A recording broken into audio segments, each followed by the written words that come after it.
Hi everyone and welcome back to the Torok channel. So in today's video we're going to compare two different Kramer guitars, the Assault 220 and the Assault Plus.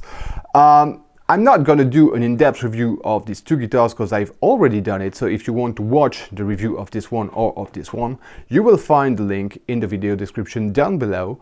The idea behind this video is try to determine if this 350 euros Kramer Assault 220 is more interesting for the price than this Kramer Assault Plus that's 750 euros, at least on classic retailers. If you go to Kramer website, you will see that this one is 399, this one is 899, at least here in France, and I guess you're gonna have the same price if you live in Europe. I don't know in the US how it's gonna work, if it's more interesting to buy them on Kramer directly or on Sweetwater or anybody else. Okay, anyway, so first things first, let's listen to the comparison in the mix between these two, and I'll come back just afterwards. Here we go.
Okay, so as you have heard, there's a clear difference of tone between these two, and you will listen to it even more clearly when I play the guitar alone just after this little warning. I have a little problem on this guitar with the split function. It only works for the neck pickup. So I'm not gonna compare what cannot be compared, so I'm only gonna focus on the bridge, middle and neck humbucker and the neck splitted for these two guitars, so you can hear the difference of tones they offer, clean and dirty. And that's what we're gonna listen to right now.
Okay, so again the difference of tone has been clearly revealed, even if I have not been using all the positions. Now if you want to hear more about this one, again, you can take a look at the in-depth review. I have used the 8 different positions that you can get because the 2 pickups can be splitted individually.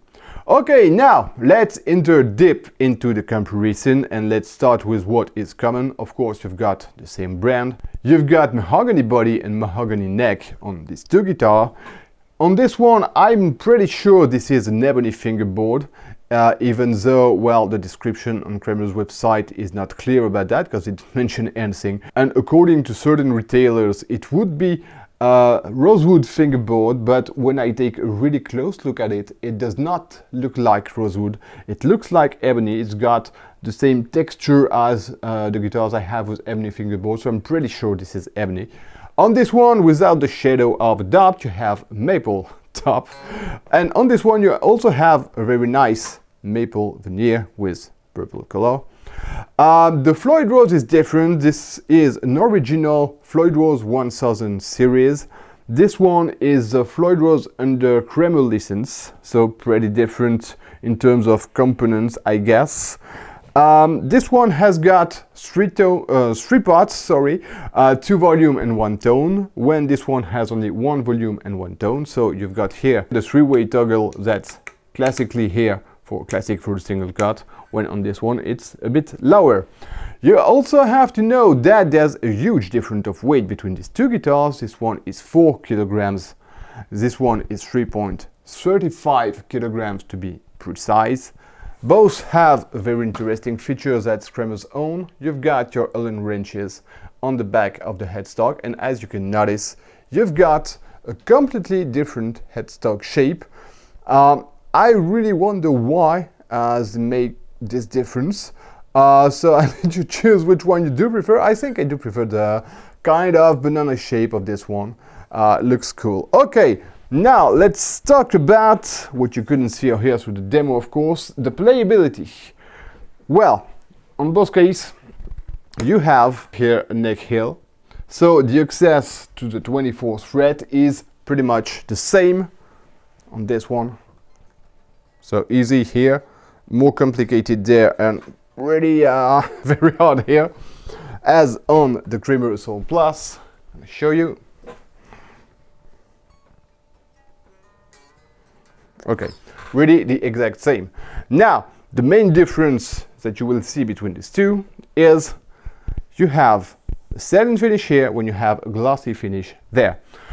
So far, I have not had any problem with the glossy finish on the Assault 220.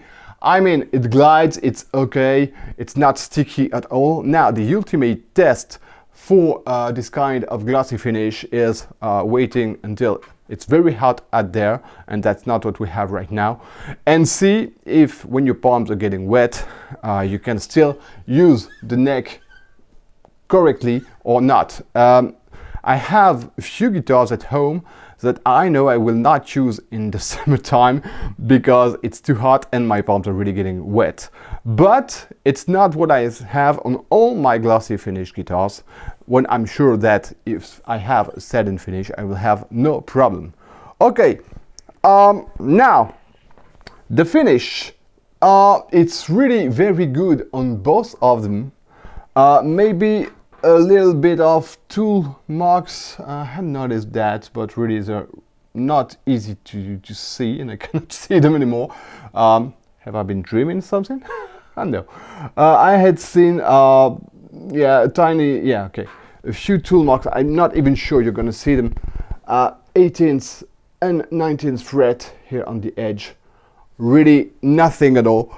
When on this one, well, you've got absolutely nothing. This one is totally flawless. In both cases, the frets are absolutely okay, and they have been polished.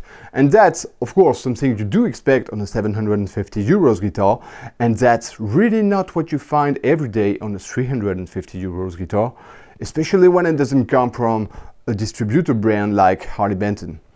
Okay, now, if I have to tell my deep thoughts and my deep opinion about these two guitars. Okay, as far as the aesthetic chatter goes, I will give the point to this one. First, because I'm a sucker for purple guitars, and this purple color is really gorgeous. With this maple fretboard, it looks really, really great. I just love the way it looks. I like a lot white guitars with black hardware, but this one, of course, will... If it was just a matter of color, I would keep this one. Now, as far as the tone goes, I would give the point to the Assault 220 because the chugs are super resonant, super massive, and that's the kind of tone that I love. Those Seymour Duncan SH4, SH2, of course, are very, very good pickups, but they don't have the bolts that I have on this one. And really, even though I feel that the magnets are cheaper than on the Seymour Duncan, and of course that's something you do expect, they're good enough, and the tone I have is really closer to what I'm looking for currently. You have to know that I've been playing guitars for the 27 last years. I have played a lot in standard tuning, E standard, E flat standard, and this kind of thing. I think I've pretty much said everything I had to say with this kind of tunings, and now I'm into drop tunings and trying to go lower in tune, so drop C sharp, drop C, drop B, this kind of things. That's what I enjoy so far, and currently that's really what I want to play. Those pickups, they're not bad for this kind of tuning, but they're not, for me, as good as those ones. I think if you want to play heavy metal, thrash, big rock, these kind of things, those semi-Duncan are probably better for you. But if you want to go for lower tuning, for metalcore, for death metal, these kind of things, I think you would prefer those pickups. That's just my opinion, of course. I would like to hear about yours, but I give the point to this one. Now, which guitar is the most interesting among the two? Well, you have to know that the spec sheets you have on this one, for the price, I cannot think about another guitar for 750 euros or maybe 700 if you go for the Bengal burst finish. That will give you a Floyd Rose 1000, some Seymour Duncan pickups, a maple fretboard, different finish between the body and the neck, so with a satin finish. That's something that Schecter's doing a lot, but they're not doing it for the same price. But there's really no point of comparison, seriously, because if I think about LTD, for instance, the EC1000 with a Floyd Rose, they're not coming with Seymour Duncan pickups, and they're beyond 1200 if I remember well. As far as Schecter goes, because I was talking about them, they're not coming with a Floyd Rose, they're coming with a hardtail, and very interesting guitar by the way, but already more expensive than this one. So really, this one is pretty unique, pretty one of a kind, with those interesting and very classic passive pickups. Floyd Rose 1000, of course the purple, but really there's a lot to say, a lot of good things to say about this guitar for the price. It's very interesting. But I think this one is even more, because okay, you don't have an original Floyd Rose, you've got a Floyd Rose under Kramer license, but it's doing the job. It's really not bad at all, even though of course you don't have the same precision and it doesn't keep the tuning stability as well as the Floyd Rose 1000, but really it's not bad at all. I love the tone, the finish is almost perfect. You've got this ebony fretboard, and again I cannot think of another guitar that comes with an ebony fretboard for 350 euros, apart maybe from the Harley Benton EX84 Modern. The one that comes with Roswell Active pickups is 319 euros, and it comes with a Maxor ebony fingerboard, but that's really the only one I can think about. Of course, not the same shape, hardtail and these kind of things. But really, again, this one is unique. For the price, you cannot find anything better among the international brands, among the non-distributor brands. I would call them the big brands, Kramer, Schecter, LTD, Ibanez, and so on. You know, so really, I had to choose between these two, and I gotta say that it was not such an easy choice. But after recording the demos, my choice was made. This one is a better guitar overall, and I love the way it looks. But the tone I have on this one, I mean, okay, that's what makes it a keeper. Now, if I could, I would swap the pickups between these two. I would put those pickups inside this guitar, and I guess I would not have the exact same tone, because between a maple fretboard and an ebony fretboard, there will be a difference of tone. Maybe I would lose those balls that I enjoy, but really, this one is a keeper, and unfortunately, even though I love the way it looks, I have to return this one. Okay, well, I think I've said it all about this comparison. Hope you've enjoyed it. And well, that's it for today, and I'll see you next time for the next video.